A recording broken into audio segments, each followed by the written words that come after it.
What you're about to see are various interviews from our recipients of the Ohio Valley Bank's Employee Community Fund distributions, the money that you put in for 2011. So hope you enjoy. Thank you.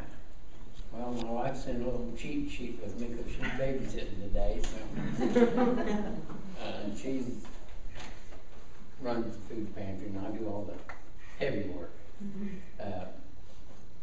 And it's located in Bidwell and Porter area, and we have served Guy County families for the past 7 years. We are an all-volunteer organization funded by donations. Last month we served 315 families, amounting to over 1,100 individuals. We supply good used clothing for our families at no cost, and we try to give every child in our families a new toy or gift at Christmas time. Every donation, large or small, is valuable to us. We want to thank you for this year's donation, and we also want to thank Guy County as a whole, because it's one of the most giving counties that I know of, because my daughter has probably 2 fundraisers for the pantry every year at Walmart's, and she never fails to get less than $800 to $1,000 just from people coming out of the store and donating to the pantry. And my grandsons are there with her at the time, so I just want to thank everybody and Guy County residents for all the donations, and we really appreciate it. Thank you.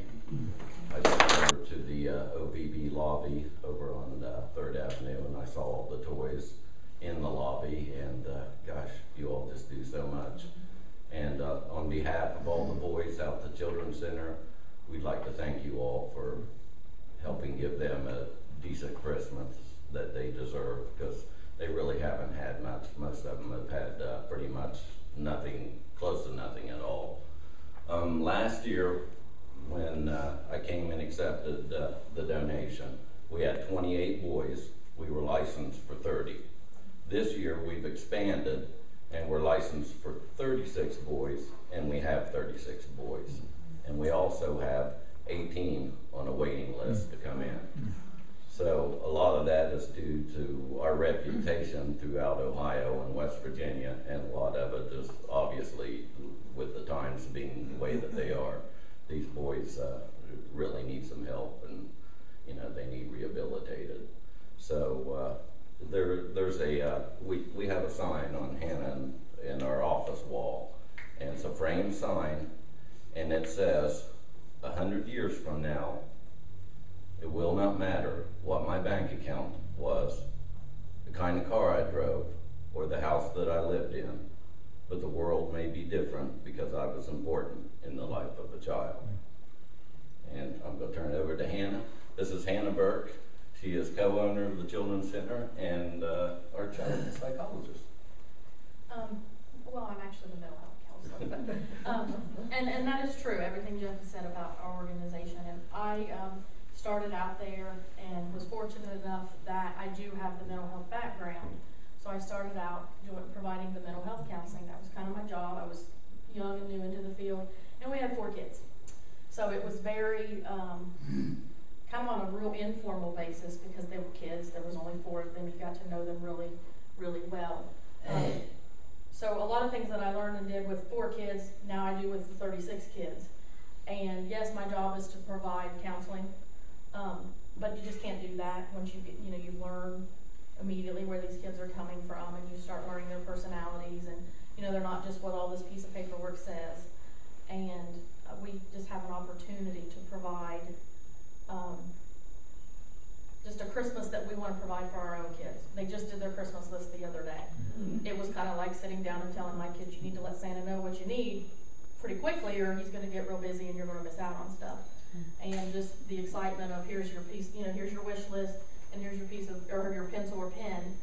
Even the 16, 17-year-old kids, I get to kind of pick what I want for Christmas. Well, you got to give us, you got to give us ideas. You got to let us know what you want. But I think even when they've been in the system, they've been people who have brought brought stuff to them and dropped them off, and as adults, they've been those things that we know they needed.